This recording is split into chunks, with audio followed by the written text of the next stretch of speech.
Hello everyone, today we will learn how to merge different PDF files to one file. So go to Google, search merge PDF file, click this. I will put the link on the description, so you can just click and go to here. Select your PDF files. Okay, select all the files which you want to make one file you want to edit. So now your file is uploaded to this tool.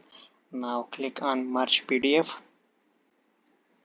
When you click the merge PDF button, your file is ready to download. Now click on download. Here is your file. Now see, go to the file and your file is ready.